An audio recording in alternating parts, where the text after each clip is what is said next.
Now, here's why you're all doomed. Your whole country is probably over $40 trillion in the hole right now. A vast abyss, literally reaching all the way to China, that will take your great-grandchildren their whole lives to dig out of, if indeed by that time they can still own the hole or buy the shovel. You have motley hordes of overeducated adolescents in the streets with bats and Molotov cocktails protesting the legal outcome of a presidential election while using police cars and store windows for batting practice. And the perennially ugly face of Syria has become the new poster child for our schizoid foreign policy. And what is the news telling you that you should focus all your attention on?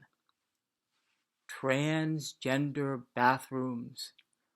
Of course. Is anybody out there buying into this? Oddly, the evidence says yes. If ever there was a marginal science fiction story that was bad enough to be made into a movie by Steven Spielberg, this is it.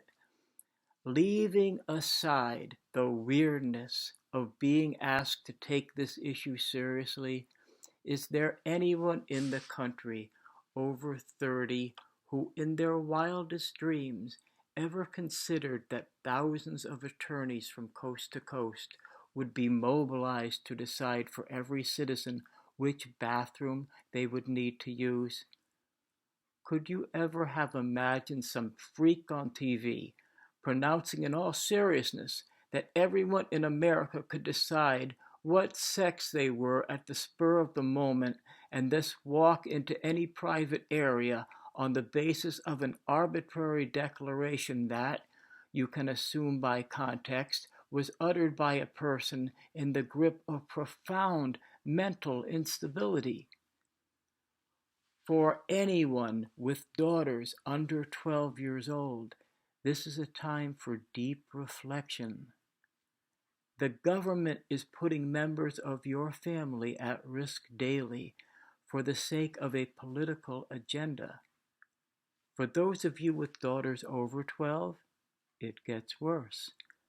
By the time your children leave college, they will have absorbed 13,000 hours of politically correct, sexually ambiguous, globally androgynous poison pen doctrine that defines their sexual identity as arbitrary, their ethnic origin as their primary proof of humanity, and crushes underfoot any ethical compass they've managed to retain after all these years of force-fed nanny state pablum, should it veer ever so slightly from the unisex unimind politics of the gay globalist left.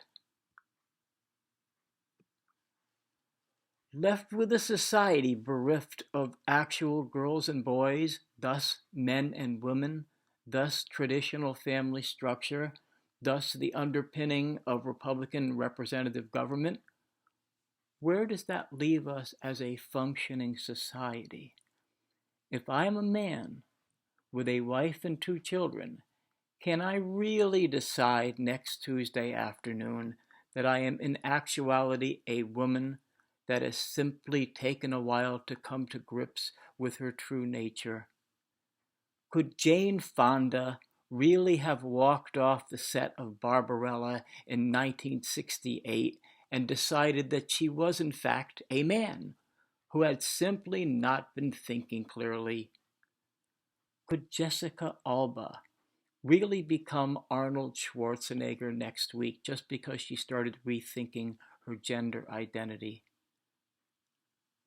The loony left has been engrossed in many hundreds of these flights of fantasy over the last 50 years, but none so clearly epitomizes their final departure from reality as this idiotic question, which starts out being just plain stupid, but ends up looking a little scary.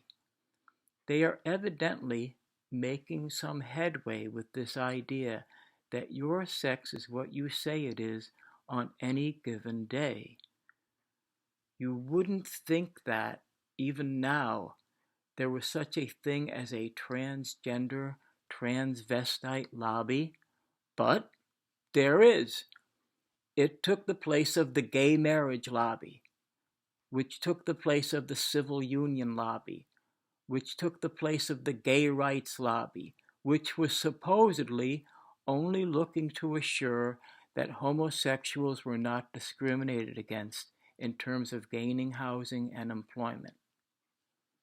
If ever you could measure the ascent of the slippery slope, it is here. It seems there is a reason, my friends, that this old hoary compilation of modern irrelevance, the Holy Bible, warned against this kind of sexually ambivalent thinking.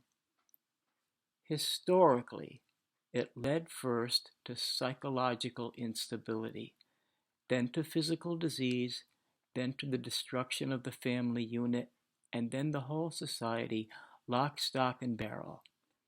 Children had no parents but the state, and the state did what it always did when left to train up a child in the way that he should go. It made them shallow, scripted Stepford wives that knew no allegiance to anything except Big Brother. Lefty loons who dare to doubt, I give you Sparta. Without men accepting the mandate of man, there is no family leadership, no social accountability, no bar that can be raised daring one to exercise courage. Without women accepting the role of wife and mother, there is no shelter for a child, nowhere for him to turn for love and structure except the soulless state. This has nothing to do with the question of whether men are allowed to quilt or women are able to rebuild a carburetor. The same irrelevant God that spoke the words of the irrelevant Holy Bible made both sexes separate but, perhaps irrelevantly, equal. He made them different, and he said that it was very good. Indeed it is. My childhood would have been far less entertaining and considerably more confusing if every girl could transform herself into a guy at will, and if all my fishing buddies sometimes visited the local stream dressed in ballerina outfits. Could it be that my childhood was less panoramic than it should have been? Have I been colored by the admitted narrowness of my life experience? I say most definitely yes. And thank God for that. Otherwise, I too might have morphed into an androgynous polysex weirdo, crazy enough to embrace the Castroite gender bender agenda of the lefty loons from the moon.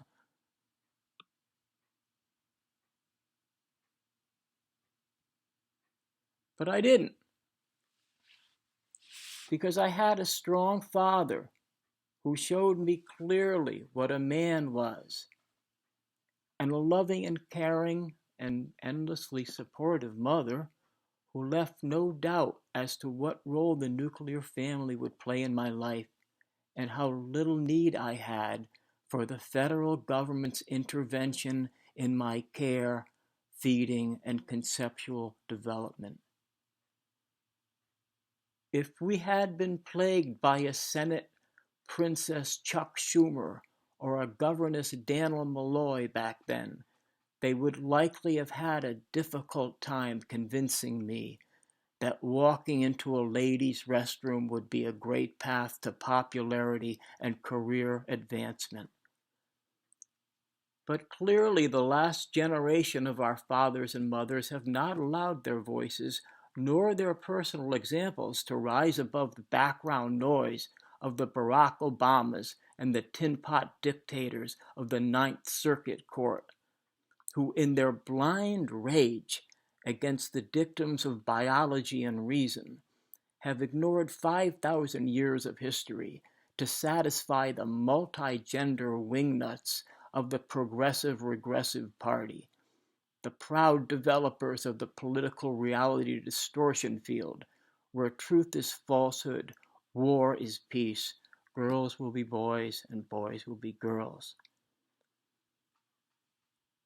This week in the late history of America, the aforementioned and previously reviled Daniel Malloy, governess of the sad state of Connecticut, was a guest on the Tucker Carlson show, during which time he asserted, from two opposite extremes almost simultaneously, with the same mouth and presumably the same brain, that the federal government had no right whatsoever to force his state to follow existing federal immigration laws, but at the same time had every right, indeed a moral obligation, to compel every citizen of the state to finance the construction of transgender bathrooms in every public building and public school. This, of course, if history is any guide, eventually evolves into a mandate for all new construction, public and private, to provide such accommodations. Beginning April 20th of this year, the much put upon citizenry of Malloy's, Connecticut, will also be compelled to observe LGBT Awareness Week, an observance which will focus on our public schools, thus ensuring that the mindless claptrap of the lunar left will become the ABCs of middle school, the commonplace vernacular of the high school student, and the unquestioned bedrock doctrine of the college graduate. As the twig is bent, so grows the tree, as the irrelevant book of record, the Holy Scriptures, would have it. And so, your children will be the Stepford wives of the next decade, and you, in the alleged interests of family harmony, will again choose to say nothing, not apprehending that family harmony presupposes the existence of a family, an existence which will be very much in doubt after a generation of infection by artificial sodomite institutions like LGBT Awareness Week.